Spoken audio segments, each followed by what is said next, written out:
What is up, Earth's mightiest subscribers? It's Blerd without fear. Welcome back to the channel. So today's video, I'm going to be talking about Rogue and Gambit number 5 by Stephanie Phillips and Carlos Gomez. So the real deal with this whole series is everything that kind of leads back to its first issue and some hints and teases that we also saw in the free comic book day Avengers X-Men. There are some teases and hints that have also been going on in some of the recent issues of X-Men, more specifically X-Men number 24, as well as some other teases that were kind of thrown out in the Immortal X-Men series. But going back to the very beginning of it, with Rogue and Gambit number 1, it was revealed that Destiny had a vision and that the only way to ensure Krakoa's survival, as well as the survival of mutantkind presumably, is to make sure that no one was able to kill Manifold. Eden Fezzi, aka Manifold, the mutant whose X gene allows him to communicate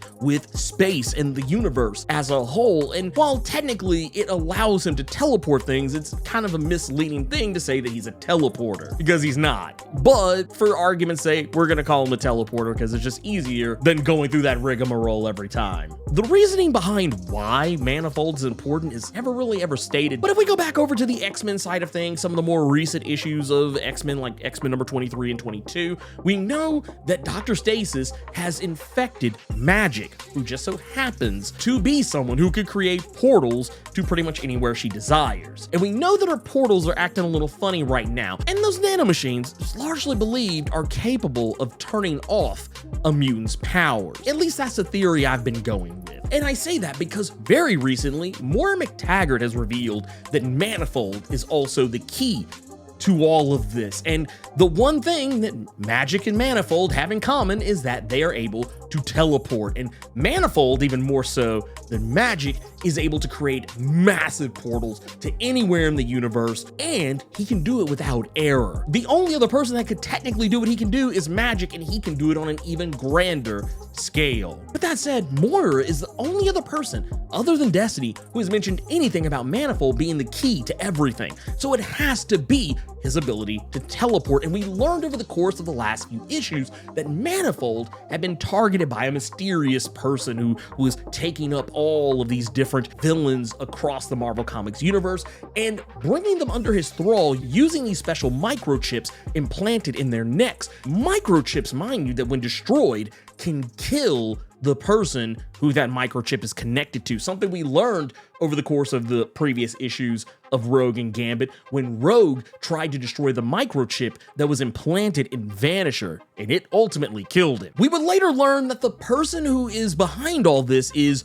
the Power Broker. This is a more recent iteration of the character of the Power Broker. There have been other Power Brokers in the past. The trick with the Power Broker is he has the ability to give other people superpowers, pretty much almost anything someone could possibly imagine, and is also able to give himself those capabilities as well. Over the course of the last few issues, we know that characters like Electro, Juggernaut, as well as Lady Deathstrike, and the Absorbing Man have been taken under the Power Broker's wing, and he's been auctioning off these particular characters to the highest bidder, as well as taking their powers and offering them to the highest bidder. He also has the power to get you to hit that like button. If you made it this far in the video, I think it's safe to assume you probably like it. Not only that, but he also has the power to compel you to click that subscribe button, as well as tap that notification bell, so you don't miss any videos. In this issue, he still has control of Rogue from the previous issue of Rogue and Gambit number 4, and Rogue does actually manage to fight off the Power Broker's ability to control her because of the chip that is in her neck. The whole point of this issue is not so much whether or not Rogue and Gambit defeat the Power Broker, because, well, yeah, duh. The real issue in, well, this issue is that while Manifold has been saved and everything that Destiny is worried will come to pass if he is to fall into the wrong hands, all of that is, for now, seemingly averted. But where the real problem comes in is not so much that Manifold was saved, it's how he's saved. Because Destiny knows that Manifold is not going to just go with them quietly, that he's going to just turn himself over to Rogue and Destiny and Gambit and just go hide away somewhere, because that's just not who he is. We even saw this in the first issue when Rogue tried to tell Manifold everything that Destiny had told her, that he was the key to making sure that Krakoa survives, and yet Manifold didn't believe her. He spent more time clutching his left side because it made him laugh so much. But now, no one's really laughing anymore, because now that Manifold has been rescued, he has not had that microchip taken out of his neck. Now, a lot of the reason behind this is because Rogue was worried that taking out that microchip would do the exact same thing to Manifold that it did to Vanisher, that it would ultimately kill him. And while yes, mutant resurrection is very much a thing, and I'm pretty sure Vanisher has probably already been resurrected by this point, the real issue here is that if Manifold were to die, there are some things going on right now that could make it problematic for him to be resurrected. Not to say that mutant resurrection is completely off the table, but right now, the Five are having a little bit of a backlog buildup, because anyone who is resurrected by Hope Summers, who is typically the person who puts everyone's past memories and essence into themselves when they are resurrected, the idea is that, well, what if she could have infected them? It's really just a thing that Forge is concerned about because he knows how malleable Mr. Sinister's genes are and how difficult it would be to destroy them 100% completely. But ultimately, I think it's safe to say Hope Summers is safe. I don't think she's in danger of turning into a Sinister again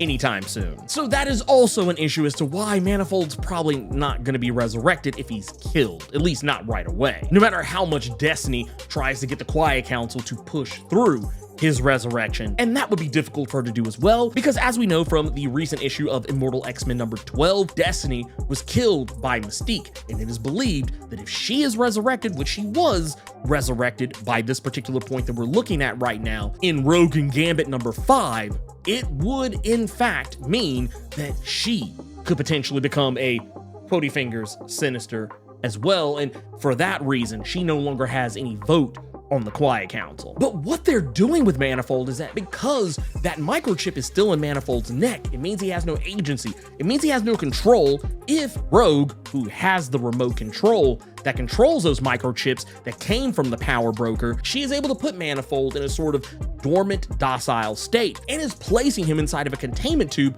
that is going to be hidden away on Krakoa so that he can be released at the moment that he's needed. We don't really have to worry about the microchips anymore because we saw at the end of this issue, Gambit was actually able to use his ability to charge inanimate objects with kinetic energy and make them explode. He was able to do this with Rogue's microchip and destroy it. I have a sneaking suspicion this is something that's going to come up later in regards to Manifold. However, what we do know about Manifold at this point is that the person who is now in charge of Manifold's microchip is now Destiny. Destiny is the one who has him locked away on Krakoa, locked in a stasis and completely unaware of his surroundings or anything that's going on for that matter. And this, I'm not gonna lie, comes off as incredibly problematic, but I get why Destiny is doing this because she knows what happens if Manifold falls into the wrong hands or is killed, and she can't tell anyone exactly what's going to happen because, as I've said before many times in regards to Destiny's visions and her premonitions, if she tells people what's going to happen, it stands a strong chance of not happening, whether it's for better or for worse. Aside from the fact this puts Manifold in a very awkward and I would dare say very uncomfortable position, at least in terms of agency sake, but it also does kind of put Rogue and Gambit in a very bad place as well because they're just now getting their relationship back on track, talking about no longer keeping secrets from each other, no longer wanting to have lies between them, and Rogue is now currently lying to Gambit and basically keeping him in the dark. The very same thing that they've been arguing about almost this entire 5 issues and even, some of the other X-Men adjacent comics, that have been coming out as of late. All of that's been going on, Rogue is just keeping more secrets from him. And it's not because she wants to, it's because she technically has to. She can't tell Gambit about what's going on, otherwise it could potentially change things.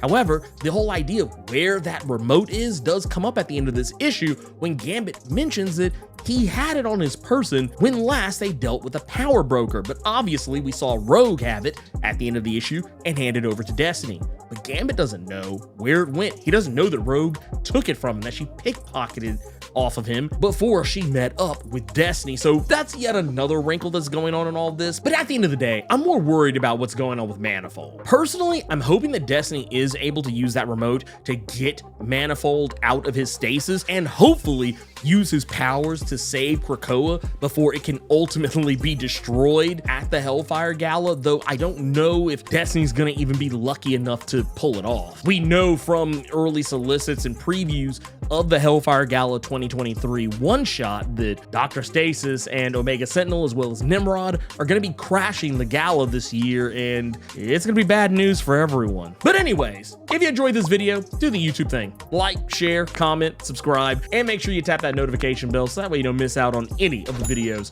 that I put out. Thank you so much for taking the time to watch this video, and until next time, let me know what you thought about Rogue and Gambit number 5. Keep it plus ultra and sound off in the comments.